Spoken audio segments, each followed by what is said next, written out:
Bonjour mesdames, bonjour mesdemoiselles, bonjour monsieur et bienvenue à votre nouveau numéro de l'émission La Transparence. Nous émettons à partir de la ville de Bukavu en direct de la province du Sud Kivu en République démocratique du Congo sur la 89.3 MHz www.svenmedia.info. Je suis Judith Assina à la présentation. Pour cette émission, nous avons comme invité monsieur Loïc Eysendrat. Bonjour et bienvenue à ces studios.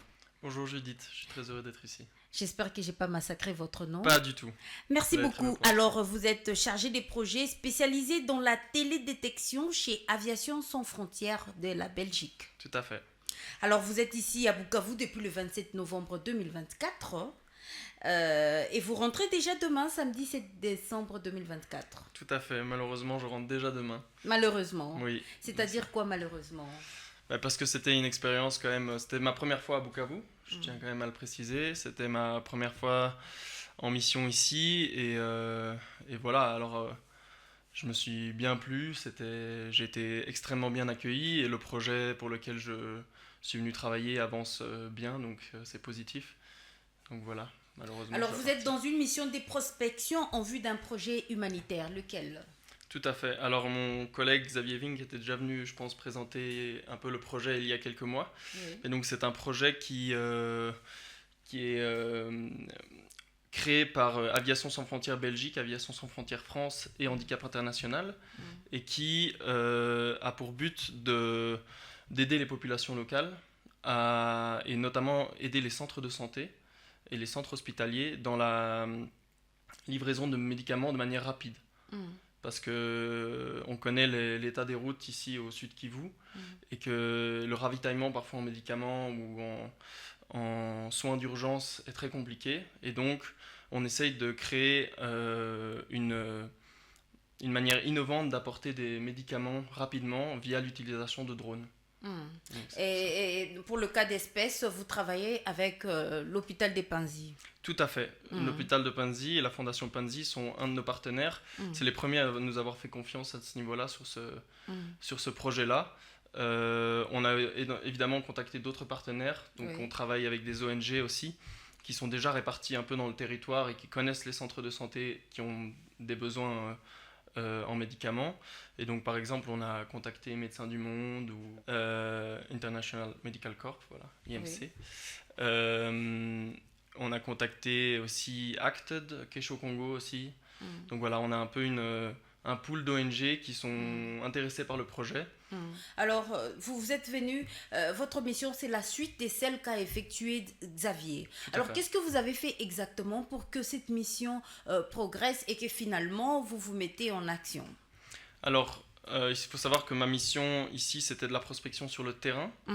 En parallèle de ma mission, j'ai un collègue d'Aviation Sans Frontières France qui est à Kinshasa actuellement pour tout ce qui est les démarches administratives parce que c'est un projet qui, on le sait et on en est conscient, utilise des drones et les drones, il y a toujours une réticence au niveau de cette technologie-là et donc c'est pour ça qu'on veut une totale transparence envers les autorités locales mais aussi nationales.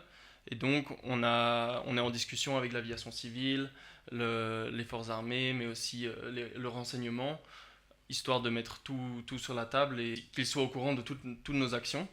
Et moi, de mon côté, je continue à informer les ONG localement ici à Bukavu et faire de la prospection pour des zones de décollage et d'atterrissage des drones dans les centres de santé ou aux alentours. Alors, les produits que Aviation Sans Frontières prendra pour les cas d'espèce va concerner que l'hôpital et la fondation Panzi, c'est ça? Non, pas uniquement. Alors, la plupart des centres de santé qu'on va approvisionner, on l'espère, seront de la fondation Panzi. Oui. Mais il y a aussi des centres de santé qui peuvent être gérés aussi ou qui reçoivent déjà une aide, qui sont indépendants mais qui reçoivent une aide de Médecins du Monde ou d'autres ONG. Donc c'est pour ça qu'on a aussi voulu contacter d'autres ONG. Mais la première évidemment qu'on a contactée c'était la fondation Panzi parce que c'est avec elle qu'on travaille aussi également sur d'autres projets et on savait qu'ils seraient intéressés par ce projet. Alors dites-nous comment cela va-t-il se passer, les drones, nous savons, vous allez quitter par exemple à Bukavu jusqu'à Chabunda. Est-ce qu'il y a des équipes formées sur terrain pour savoir comment accueillir un drone et décharger les médicaments sans Tout à fait. casse, sans qu'il y ait des problèmes? C'est une très bonne question, mais tout à fait. Alors, pour l'instant, on est encore dans la phase expérimentale du projet. Il n'y a encore aucun drone qui vole, Mm. mais dans un futur plus ou moins proche, Ok. le but est évidemment de former des équipes Mm. à la réception des drones, au bon maniement et au bon pilotage de ces drones pour réduire un maximum les risques et pour que les gens soient au courant. Évidemment, ça passe aussi par une sensibilisation de la population, Oui. ça passe par les autorités locales. C'est pour ça aussi qu'on a maintenant le soutien du ministère de la Santé, Mm. qui pour nous était très important. Le ministère provincial, vous dites? Tout à fait, Ok. oui, oui, pardon. Et on a aussi le soutien de la DPS. Mm. Donc voilà, avoir le soutien des autorités locales de Bukavu est très important parce qu'ils peuvent faire transmettre un message qui permet d'avoir une meilleure appréhension de ce type de technologie et de ce type de projet. Mais il y a dans un futur proche, oui, l'objectif de former des équipes et de pouvoir... Alors, comment cela va-t-il se passer? Tout le monde peut-il être formé par l'utilisation de ces drones ou bien y a-t-il des critères préalables pour suivre cette formation? Ça, c'est une question qui est pour moi encore un peu difficile à répondre parce que ça dépend aussi beaucoup de l'entreprise qu'on a contactée pour construire ces drones, qui est une entreprise qui travaille déjà à Madagascar et qui fait ça au quotidien à Madagascar et ça marche très bien. Et donc, on compte aussi sur elle pour venir sur le terrain, pour nous expliquer comment est-ce que eux procèdent à Madagascar et quel type de personnes ils forment justement. Alors, c'est quelle sorte ces drones-là vont-ils atterrir à n'importe quel endroit ou bien y aura-t-il besoin des aérodromes? En fait, on travaille avec deux types de drones. Donc, il y a différentes phases au projet. La première phase, c'est d'essayer d'arriver à construire un maillage où on pourra envoyer des drones légers. Donc, c'est des drones qui peuvent transporter jusqu'à 10 kg de médicaments. Alors 10 kg dans médicaments, c'est déjà pas mal parce qu'on compte des vaccins, etc. C'est quelques grammes, donc on peut déjà en mettre beaucoup. Et eux atterriront de manière verticale, c'est ce qu'on appelle des drones VTOL, donc Vertical and Takeoff Landing. Et eux pourront atterrir dans des zones qui seront délimitées. C'est aussi pour ça que je suis là pour ma venue à Bukavu, c'est pour vérifier ces zones et les prospecter. Et dans la seconde phase du projet, alors là on essaie de mettre en place des plus gros drones, des drones cargo de 150 kg, donc, qui peuvent transporter 150 kg. Et eux ont en effet besoin d'un petit aérodrome. Ils ont besoin d'une piste d'environ 150 mètres de long pour pouvoir atterrir. Mais ça c'est encore un autre défi, on parle de plus gros drones. Il y a d'autres autorisations aussi à avoir par rapport à cela. Donc notre objectif premier en tout cas c'est de faire voler ces petits drones. Alors, la mission que vous êtes venu faire à Bukavu, vous estimez qu'elle a été accomplie? Oui, tout à fait. On a pu bien prospecter dans les environs. On a été vers le village de Mulamba, dans le territoire de Walungu, où on a pu vérifier certaines zones. Ça a été très bénéfique pour nous. On a notamment été voir le centre hospitalier de Mulamba qui appartient à la Fondation Panzi. On a été extrêmement bien reçus, on a trouvé une zone parfaite pour l'atterrissage d'un drone. Donc ça a été extrêmement positif. Et de l'autre côté, ce qui a été positif, ça a été aussi de pouvoir rencontrer toutes les ONG qu'on avait déjà rencontrées auparavant et de les mettre à jour sur le projet, sur l'avancement du projet. Parce que toutes les démarches administratives avancent, mais pour nous, c'est important aussi de tenir informés nos partenaires. Et donc ça, on l'a très bien fait. Alors, vous parlez, c'est comme si tout va bien, vous étiez dans une mission, c'est comme si c'était au paradis. Quels sont les probables défis que vous avez trouvés pendant cette mission? Pendant ma mission, je n'ai pas trouvé de défis propres à ma mission personnelle, mais bien sûr au projet, il y en a beaucoup. Oui, lesquels? Parce que c'est une zone qui est évidemment en conflit, qui est où il y a beaucoup de zones restrictives tout autour. Donc faire voler des drones dans ces zones-là avec des forces armées, etc., c'est évidemment très délicat. Donc c'est pour ça qu'on a besoin d'une transparence maximale et ça prend énormément de temps. Et puis, alors pour revenir à ma mission personnelle, évidemment, on est en saison des pluies. Les trajets sont extrêmement longs, extrêmement fatigants. Oui. Vu l'état des routes, notamment pour aller à Moulamba. Mais ça, malgré que ça nous ait ralenti ou quoi que ce soit, ça justifie aussi l'intérêt de notre projet. Okay. Donc c'est un peu paradoxal parce que ça nous a peut-être freiné dans certains mouvements de notre mission, mais en fait aussi on se rend compte qu'il y a vraiment une urgence à ce niveau-là pour les populations locales. C'est désastreux s'ils doivent attendre une semaine avant que leur camion de médicaments arrive pour les centres hospitaliers. Et c'est un projet qui va durer combien de temps ? Le plus longtemps possible.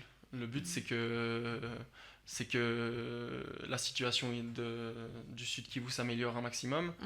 Et donc, tant que cette situation au niveau provincial n'est pas réglée et qu'il y a des besoins au niveau des centres hospitaliers, on veut que ce projet perdure. C'est l'objectif. Et comment avez-vous trouvé la collaboration ici, bien que vous n'avez pas traîné une semaine pratiquement avec la Fondation et l'hôpital des Panzi ?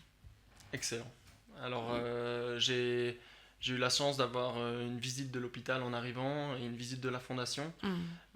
J'ai été accueilli par le directeur de la communication, Crispin Cachalet, et on a été extrêmement bien accueillis. J'ai pu rencontrer beaucoup de personnel de l'hôpital et comprendre aussi les enjeux et tous les efforts qu'ils mettent dans cet hôpital, notamment par le docteur Mukwege. Et ça m'a touché, ça m'a impressionné et j'ai juste à dire bravo à ce niveau-là. Alors que pensez-vous du travail justement que fait le docteur Denis Mukwege ?